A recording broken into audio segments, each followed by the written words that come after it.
روز چی شده بود چون شما گفتین جزء تیم درمانگر بودین؟ وقتی جالبه که وقتی مثلا ما اینقدر آدم توی ایران دغدغه‌مند داریم برای حیات وحش، اما هنوز دولت هیچ دانشگاهی هیچ دامپزشکی رو نفرستاده ادوکییت بشه، آموزش ببینه در مورد حیات وحش، مخصوصا مثلا یوز پلنگ که مثلا ما الان دغدغه‌اش هم مردممون هم دارن. چون ما که این علمو نداریم که توی کشورمون. ما هیچ اینجوری هم نیست همه داشته باشن. علم درمان یوز پلنگ یه چیز خاصه، اینجوری نیست که حالا بگیم هر کی دامپزشک شد بلد یوز پلنگ داره. یک مشکل اصلیش این بود که ماها من دامپزشکم دیگه زدم، ماها دامپزشکی، ما علم مشخصی برای طبابت یوز پلنگ نداریم.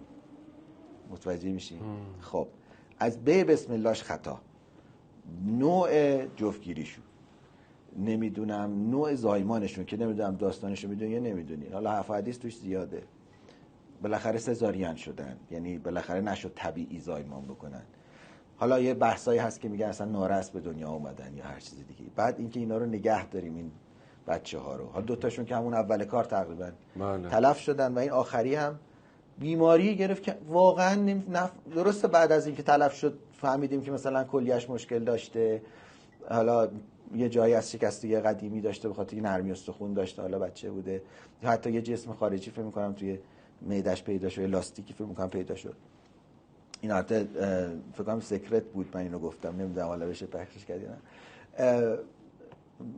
یعنی ما نتونستیم نگرشون داریم، یعنی ما دامپزشکا علم نداشتیم که اینا رو هم سالم نگه داریم، هم پیشگیری بکنیم از مریض شدنشون، هم درمانشون. برخی معتقد بودن هوای تهران که تو تهران نگهداری شده کار اشتباهی بوده. خب البته اینا که میدونید تهران زندگی نمی وقتی به دنیا آمدن توران بودن.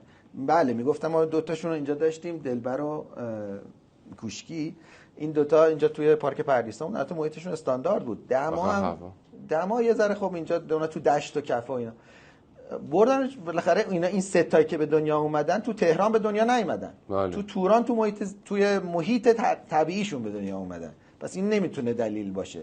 نه نگهداری پیروز در تهران به جهت آلودگی هوای تهران گفتن آسیب میزنه، چون یوز پلنگ آمادگی این حجم آلودگی هوا رو نداره. بعید میدونم این دلیلش باشه، چون ریش نرمال بود بعد از کالبدگشایی، چون ما از همه بافتای بدنش کالبدگشایی انجام کردن ببینن واقعا مشکل چی بوده.